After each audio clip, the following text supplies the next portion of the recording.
And for the first time in stereophonic sound, ABC Sports presents the 74th running of the Indianapolis 500-mile race. Now, since 5 o'clock this morning, when a volley of aerial bombs signaled the opening of the speedway gates, an immense crowd has been flowing down the walkways, up and into their seats. We watch for Dwayne Sweeney, the starter, with a green flag. The green flag is out, and the 74th running of the Indianapolis 500 is underway. Fittipaldi leads Spears into the first turn.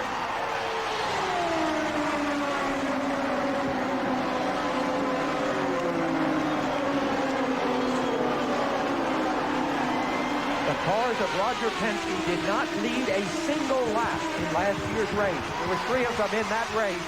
There are 2 of them now running first and second. Aerial bombs being fired off overhead to mark the positions of the cars in each of the 4 corners. And Emerson Fittipaldi becomes the first driver to lead that opening lap 2 years in a row since Bobby Unser did it back in 1972 and 73. Well, we knew Emmo was going to be tough. We all kind of predicted he was going to take off and go really fast. We also thought Rick would be right behind him, and that's where he is right now. Emmo is going to cause this race to be very fast. And the Bettenhausen brothers, by the way, are running 20th and 21st together. Let's go to the pits. Here is Jackaroo. Well, Paul, we checked with the guys at the Team Penske, with Roger Penske specifically, and he said the car is very well balanced, but they are going to try and dictate a pace early on. All right, well, some of the tactics being played in the Indianapolis 500. Luyendyk, as they use traffic. That's Tony Bettenhausen as they're coming around. And Luyendyk uses that traffic to come right on the rear of Bobby Rahal's car. So they are in a fight now. Luyendyk's best finish here is 7th, but the team for which he is running, Shearson, finished 3rd with Rahal Boesel last year. So Luyendyk is really on the spot to bring that team up into the first 3 again this year. There's Danny Sullivan's battered car. It's his 4th crash here in 8 Indianapolis 500 starts, 82, 84. Remember, he hit the same area in 1988, now this year. But Danny is reported okay. We'll be back. We'll come back in 4th place. Over at the Emergency Medical Center, Danny Sullivan has arrived. It should only be a quick examination. Bobby Unser. Well, the wreck wasn't as bad. There it is right there. And it looks, from what we can see, like the rear end just plain came loose on the car. It's when he's under maximum power. That's an easy time to get it loose. Wasn't as bad as an accident as it could have been, Paul. Cruz. Everybody came into the pits and stopped. Wisconsin Stan Fox is back on the track now. He had a little longer stop. He was 13 laps in the pits. As we come back to green, it will be Fittipaldi at the head of the field. We take a look down through the top 10. A.J. Foyt running there in 8th place.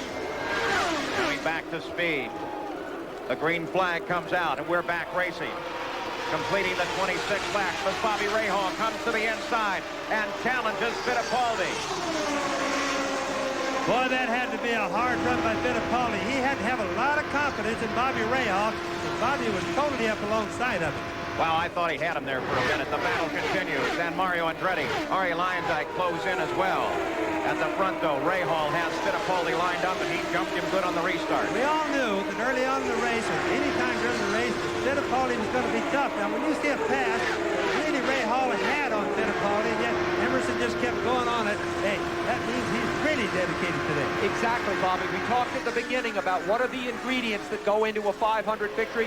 We just saw some bravery by Emerson Fittipaldi. That was tough to stay outside of Bobby Rahal there. He pulled it off. Well, Fittipaldi. Gary Gerald in the Emerson Fittipaldi pit. The yellow flag is out. Everybody coming in. Emerson down off of Jackson away. Little Al Unser comes in just in front of him and ducks in for his service. And that Gallus team, so aggressive, so eager, now goes to work giving him his service. All of this under the yellow. Tony Bettenhausen encountered a problem on the track. Paul? Now, there is the 16 car of Tony Bettenhausen under tow now. He has been in the pits twice already this race for 2 rather lengthy stops. So obviously some serious problems on that car, and they finally manifest themselves on the racetrack. He was down right on the edge of the racing line, and so as a result of that, the yellow flag was displayed. and almost everyone decided it was time to go into the pits. Let's go down to Jerry. And now, down at the start-finish line, the green flag comes out once again. Rick Mears is right there to acknowledge, as is the leader of the race, Emerson Fittipaldi. Bobby Rahal is lined up, running in second place behind Fittipaldi. Then the 5 car of Al Unser Jr. cycled into third place, coming out of those stops. Michael Andretti sits in fourth place. Arie Luyendyk is in fifth. And we are back up to speed and racing at the Indianapolis 500. 51 laps just completed by the leader. There's the fastest rookie in the field. Eddie Cheever takes a move to the inside, but here is the fight on the racetrack. Andretti and Unser battling side by side. 3 abreast going right into that turn. Positions are starting to become very important. Keep in mind when we look at Rick Mears, even though he was leading the pack, Paul, that's all there is between he and Fittipaldi of being a lap down, and he didn't stop the last time. So he's trying to gain that lap back. Fight is for those as he's in. Mario Andretti at the head of the pit road, slowing down coming into the pits. Well, we can't see what's wrong with him yet, but he's coming in way too slow. I would have to guess his engine is totally dead. Went past the number 9 car of Tom Sneva, parked on pit road right now. Now let's see where they pull the hood off. They're moving too slow. Smoke coming out of the back. Obviously, he's got an engine or transmission going. Oh, and once again, a great disappointment for Mario. Let's go to Jack. Well, Paul, it is an engine that has expired. The first Chevrolet of the race has gone out, and that is Mario Andretti. They're going to take the bonnet off, but it's all over. Not since 1969 has he seen victory lane. When you see the smoke come out like that, it's pretty much done, and that's sad for Mario. How much bad luck can one man have? It's terribly sad for Mario Andretti. He's fallen out of 17 of his 25 Indianapolis 500 starts. Only once has he seen the checkered flag. That's the 19 car Rahal Boesel, the True Sports entry, and it brings out the yellow flag as it rolls to a stop on the backstretch with 62 laps complete. The leader is still Emerson Fittipaldi. Second place continues to be Bobby Rahal, followed by Al Unser Jr. And there is Pancho Carter's car against the wall in turn 4. Now, it seemed to me the caution was already out at that time. Pancho Carter takes the steering wheel off and begins to move around, so it appears that he is okay despite that heavy damage to the right side of the race car. So quickly, these track safety teams arrive at these damaged race cars, often rolling before the car has actually come to a stop. The steam coming out of there is from the radiator. It's broken radiator, but of course that's not the problem. The wreck is the problem. Don't know exactly what happened. Of course, that's one of last year's cars as the leader, Emerson Fittipaldi, takes advantage of the yellow again and heads down into the pits. Of the last 263 laps run here at the Speedway, Fittipaldi has led 221 of them. 158 of them last year. In and out that quick as Fittipaldi continues dominance here at the Indianapolis 500-mile race. We'll be right back. Have some views of that accident for you. Remember, the race course was under yellow at the time this occurred. Take a look up at the top. You can see it as it picks up. Pancho's already spinning. It looked, Bobby, it's almost as if he was heading for the pit road. Well, it does, Paul, but my guess on that would be is that he cut a tire. A little debris on the racetrack. Probably cut a tire. The car seems like it swerved one way. Let's look at this other one here, top of the line. He just started a massive spin. It was way too early for him to lose that race car. And the race car just violently spun. Now, normally that's a flat tire that causes that. Take a look here. Again, Pancho Carter lost it. It was really before the center of the turn. The pace car maneuvers through the fourth turn now. The field begins to accelerate, led by Emerson Fittipaldi as the green flag comes out.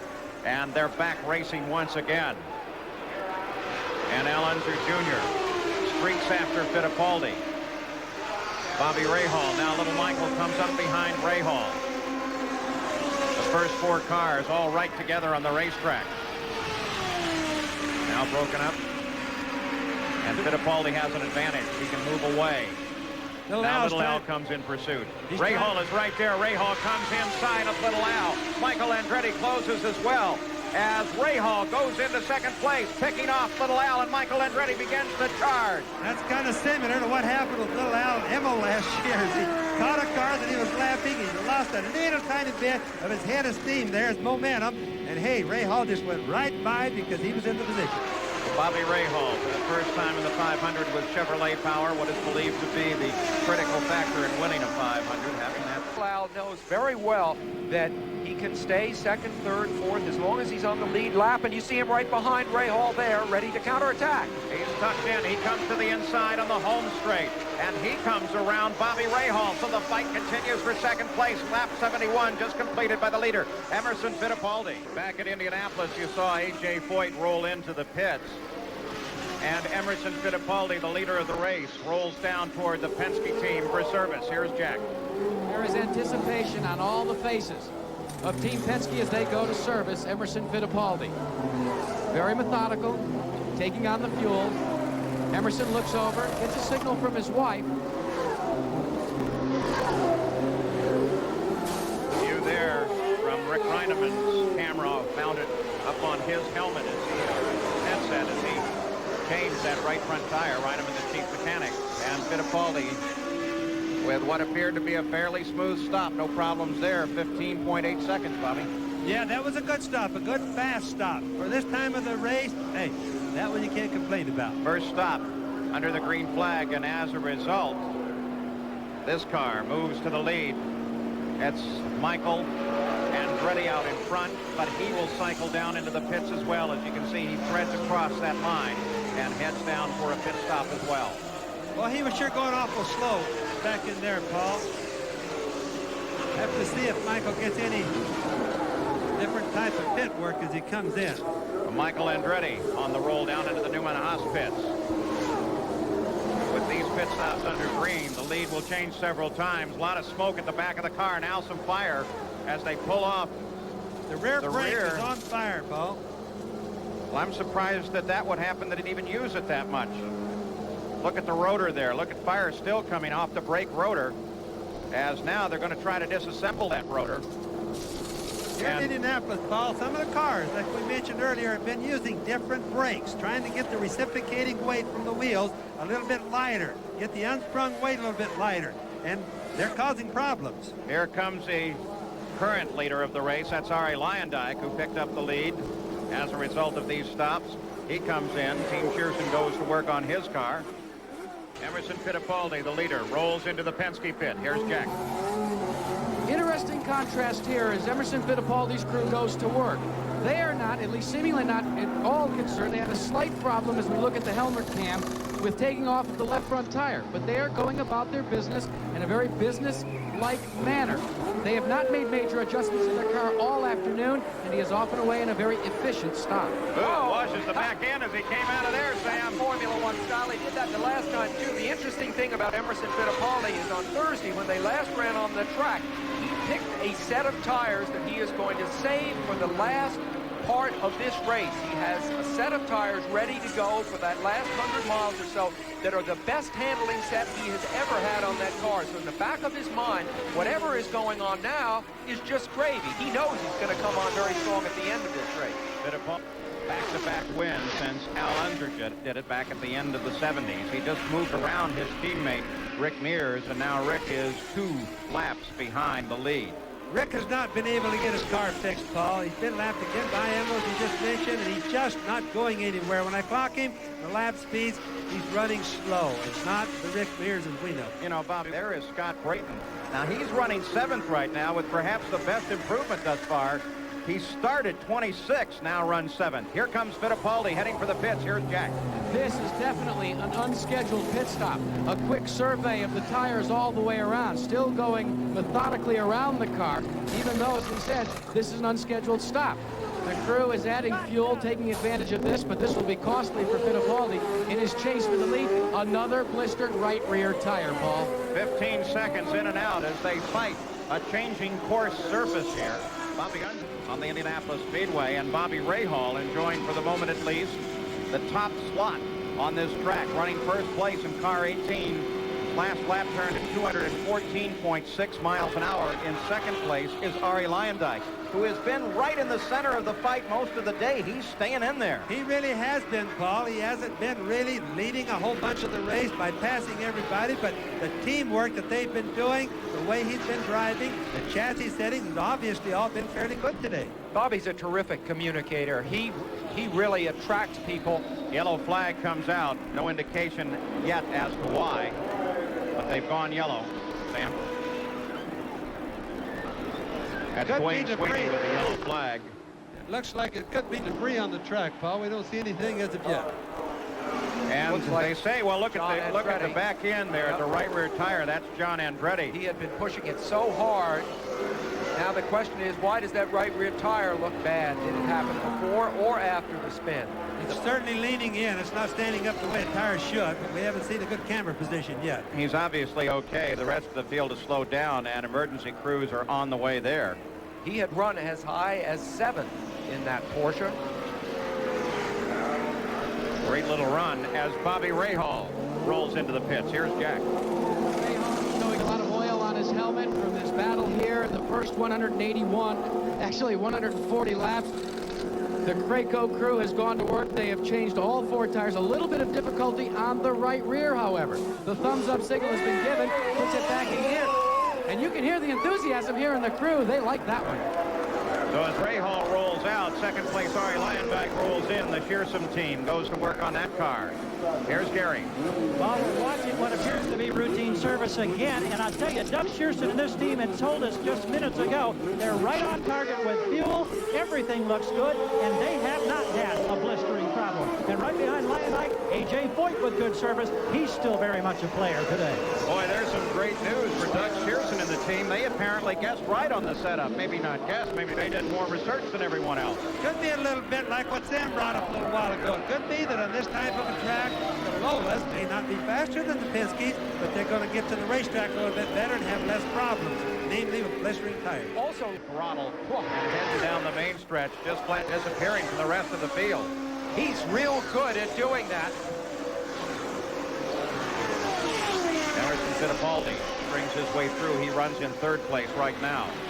Remember, he's got to catch Rahal, but by the thing, obviously he must have the car to do it. But he's got to take care of those tires, so we just have to keep following this tire problem if we watch him come up, Paul. Boy, Fittipaldi is running low, though, way down on the apron as he comes alongside Jim Crawford.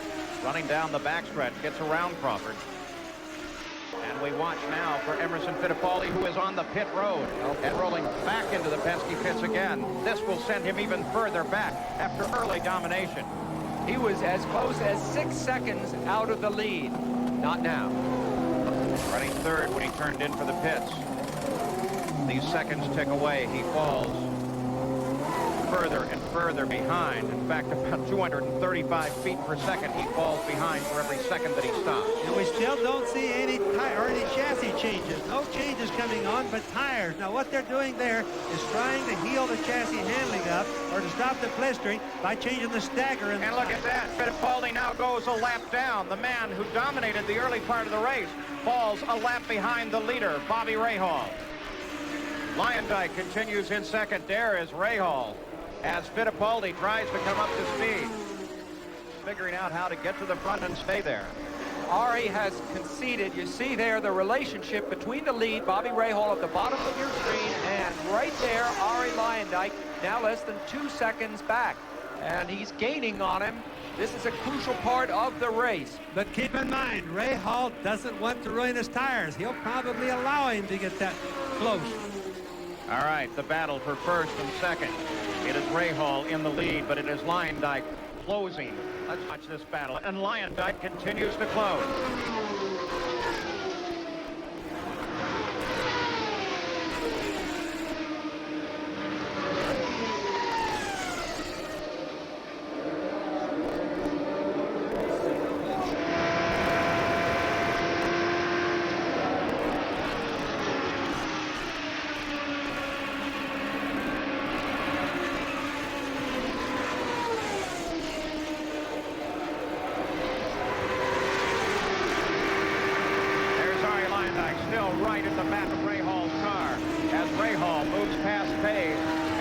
continue to fight their way around this track. A battle for first and second. Both of them very conscious that very shortly they will have to stop for fuel as Rahal moves inside Scott Brayton. But at least they're in the same sequence on their pit stops, Paul. Everything should be equal. The race should get better. You can watch as the cars come back and gain on each other. It's the traffic. The traffic makes all the difference when you're running speeds like this. And this is lap 167 of 200, so the next stop would be the last ones unless a yellow were to come out. Scheduled to stop in about 4 laps. You see Arie Luyendyk hunting down Bobby Rahal. Hunts him down, has him alongside for the moment, and goes ahead as Rahal just crushes the brakes. It's Luyendyk in the lead of the Indianapolis 500. You can watch Rahal getting to come right down to the grass or go down the low line, and he looked over there and he says, "Wow, there's Luyendyk. Can't make it." And listen to the crowd. Arie Luyendyk has been a man who has conceded that he has a monkey on his back. There is his wife, Nikki. And because he has been winless for so long, you can imagine what this means. He must now try to fight down those emotions that you feel when you sweep past a former winner of this race and into the lead this close to the end of the race. Arie line point where Bobby will have to cut the car over to the left and move into the pits. And Rahal on the pit road right now. The crew waiting. This is a crucial stop. Here is Jack Crew. Bobby Rahal will bring his car to the orange marks here on pit road. He hits them exactly. They will take on the methanol fuel and change tires. They have elected not to make any chassis adjustments on this final stop. Rahal takes a drink, a wet rag to clean the oil off his visor. They check the inlets to down by the radiators, taking on as much fuel as they've got. He spins the tires, and he is off and away in 18.2 seconds. In 18.2 seconds, but one of the crew did, in fact, reach over and adjust the left front wing on Rahal's car as Luyendyk streams down the main straightaway. The left front wing, we're going to see one good race to the finish. By the way, John Paul Jr. started 32nd and is now up running in 18th place. On the pit road now, here is the leader of the race, Arie Luyendyk. This will be his last stop as well. Gary Gerould is there waiting. And Paul, we wait with anticipation there. The nose is in sight. He glides in smoothly, right on target. What a story this man has been. What a story this team has been. All during the month of May. Chevrolet powered for the first time. We see blisters on the right rear, Paul, as it comes off. The first blistering for Arie Luyendyk. Bobby Rahal, there it is. You're looking at Bobby Rahal as he maneuvers around this track, and Arie Luyendyk moves back into the action. And a tremendous roar comes up from this crowd. Rahal at the head of the main straightaway. Luyendyk coming up to speed now. Green flag is out. We're continuing under green flag racing. Will Rahal catch Luyendyk? They run through the first corner. Luyendyk just ahead on the track, but still trying to come up to speed. Remember, Paul, the blister tire is telling us a story. There's still quite a few miles till the end. There's Luyendyk right there. It could be that he may have problems. Now remember, 219 miles an hour just a few laps ago. There's Luyendyk. There is Rahal just behind him. So Luyendyk was able to hold on to first place, but he is now being chased down by Bobby Rahal. And Rahal certainly knows how to move up and catch anybody in front of him. This is going to be a whale of an IndyCar race. And you can feel the excitement building in this pit for a man who's never won an IndyCar race. It's a great moment, Paul. Well, there should be some tension there, Gary Gerould, because 12 times in the 74 runnings of the Indianapolis 500, the lead has changed in the final 10 laps of the race, including 1983, 1986, and of course the race last year between Emerson Fittipaldi and Unser Jr. that we'll never forget. Let's cut the Chevrolet engine and look at the difference that it's making. Kind of shows you that the rich and powerful don't always win. This is just a single car team versus the big multi-car team. Wayne Sweeney gives the white flag, signaling one more lap to Arie Luyendyk. And Emerson Fittipaldi comes past there, but it doesn't matter to Arie because Arie is a good 12 seconds out in front of the second place Bobby Rahal. Arie Luyendyk, 36 years old, half a lap now from having that monkey of winless streaks off of his back. What a race to win. An incredible win it will be, and at an incredible pace, 185.8 miles an hour, his average on the last lap. There's the main straightaway line ahead, and his destiny, Arie Luyendyk, comes for the checkered flag and picks up the win as Luyendyk wins the 74th running of the Indianapolis 500, his very first IndyCar victory.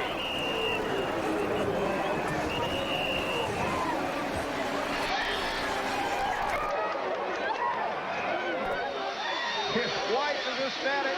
The crew, oh, they're going nuts. Doug Shearson has to be the happiest man on the earth. His car has won the Indianapolis 500. His happiness perhaps rivaled only by this man, Arie Luyendyk. First win for Lola was back in 1966 with Graham Hill, but they've had a tough time showing up at the top of the column at Indy.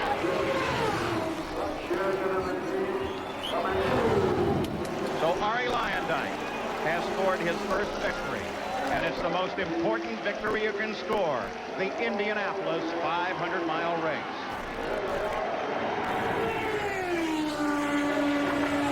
In just a few moments, we'll join Arie Luyendyk in victory lane.